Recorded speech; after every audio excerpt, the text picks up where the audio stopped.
Yeah, it wasn't good enough to win the game. You heard it from him. Look, honestly, tough day. Tough day at the bank, tough day for the Jaguars. Look, those mistakes, they caught the Jaguars in 4K, finally caught up to them. This team has echoed all year, even after the wins, that they hadn't played their best ball for 4 quarters. They've been pointing at mistakes, and all of them showed up in 4K out there on the field today against the Seattle Seahawks. Look, there were penalties, there were field goals, there were blown coverages, all of them. All of those showed up, and all of them were the difference in the football game. Yeah, it's on me.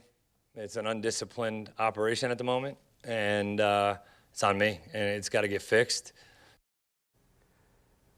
Liam Cohen said it was on him, and you know what? Look, I appreciate a coach that's willing to take the blame for this thing, but look, almost, coach, but it's not quite. Look, maybe some, but this is one of those things where there's blame everywhere. Every phase made mistakes. Offense, defense, special teams, no one is exempt.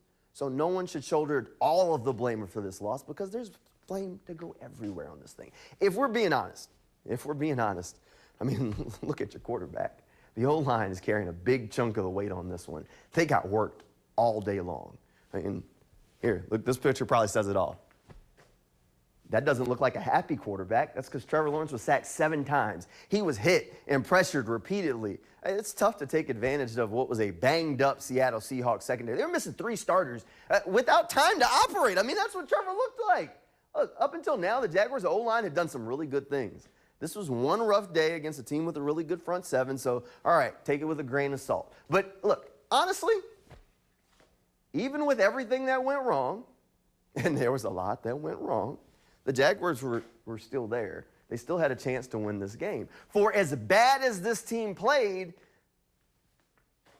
the Seahawks left the door open. They hung around in the game. In the past, these games would have been a blowout. I mean, we've seen enough games like this one to know. This was a 1-score football game with chances late for the Jags. In the past, they'd have been blown out. It would have been long over by halftime.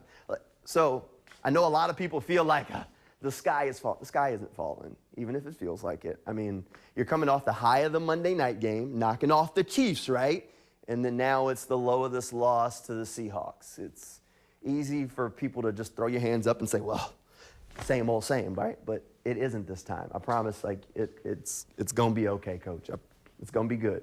Look, this was the toughest stretch of the Jaguars season, and they're 4-2.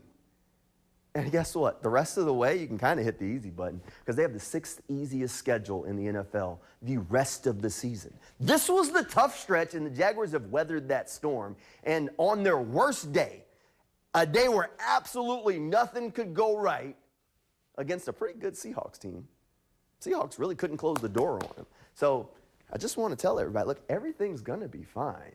Look. This is a pretty good football team. Stuff is to work on and clean up, yes.